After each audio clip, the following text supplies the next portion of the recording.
All right. There is a guy that I work with who says that all the time. I'm like, yo, man. And he's like, all right, all right. I have based a character on him in my Flickr Street story named Cisco Bell. His name is Russell Bell. Cisco is his nickname. These are all tributes to the great Avery Brooks. Hey, there's my kitty, who played Commander Benjamin Cisco on Star Trek Deep Space Nine, the best Star Trek series ever. And, you know, he also plays the ancestor slash spiritual precursor in the 20th century, Russell. What's his name? Benny Russell. And then he also takes the place of a character in the Sanctuary District of San Francisco during the homeless wars in 2019, the Sanctuary Wars, named Gabriel Bell. So I smunched them together into this character named Russell Bell, nicknamed Cisco. Not Sisko like Benjamin Cisco, but Cisco like Cisco Kid. Anyway, I'm going to do a Flickr Street video very soon because I'm jazzed up about my next round of creations, but my hands have been fucking me up, so I'm not wearing my gauntlets this time. I have taken a shot to the shoulder, a deep steroid shot for tennis elbow as I was kind of diagnosed. I figured that was coming with the carpal tunnel, but it was just unbearably painful for the last 3 weeks. It's been sleeping and in pain, trying to eat, trying to straighten my immediate area. Shaving was a chore this morning. I got through it. Went to the doctor, went to the orthopedist, got the shot, went to ER a few days ago. It was a bomb. All I got was, I can't give you anything for pain because you might become addicted. So we're going to give you a little ibuprofen recommendation.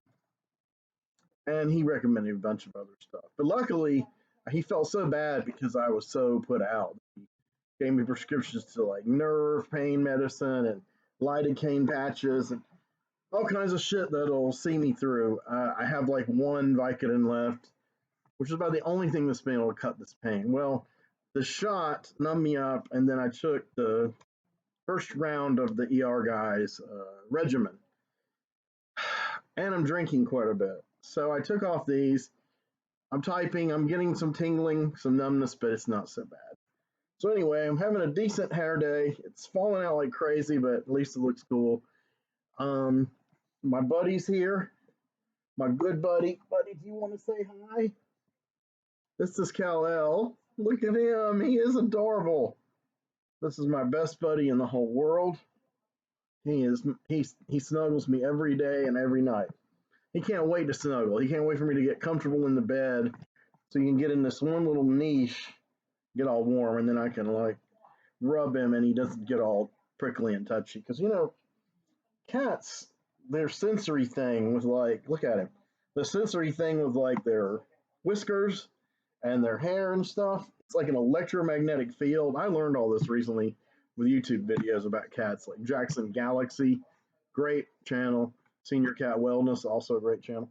But anyway, what you do is you pet them and you pet them and you overstimulate them because they are always kind of dormant in this prey equals play mode.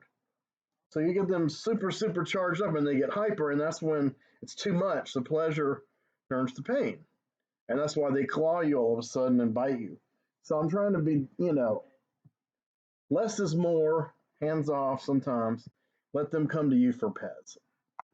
There's a nice channel on YouTube called Meow Meow, which is this Asian couple who wanders their whole town finding stray cats, and they give them food, and the cats are so vocal.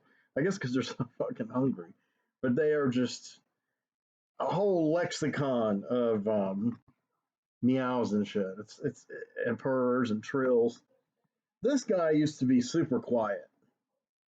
And I don't know, after the divorce and after we started bonding because he was jealous because I bonded with Selena, his sister, but he and I never got along.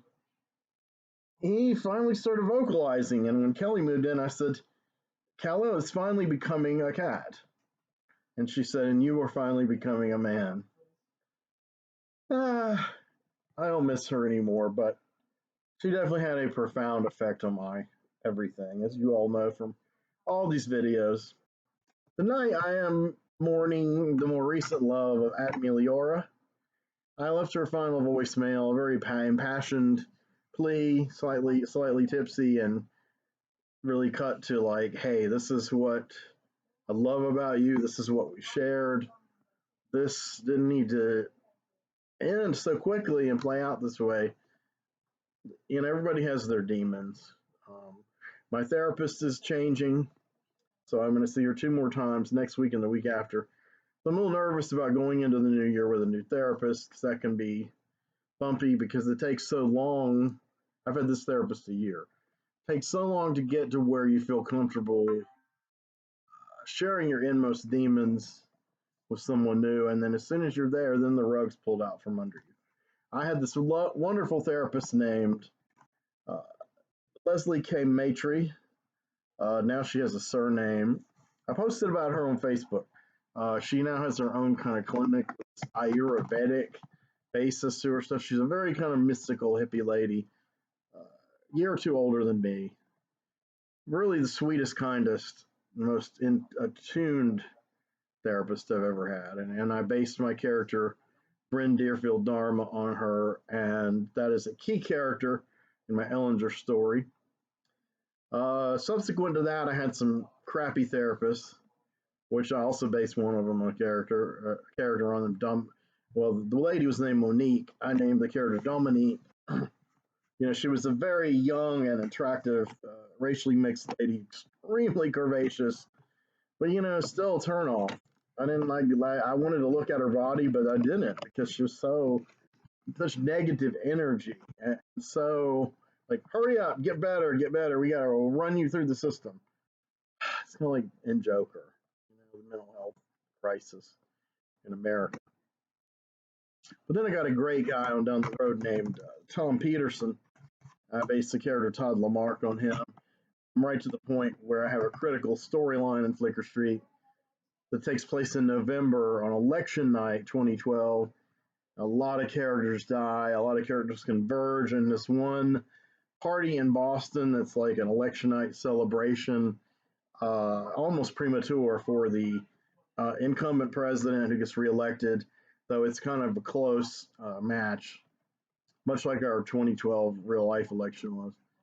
And a lot of people are there, like some bands are playing and some people are coming, but it's being used by my character Ellinger as a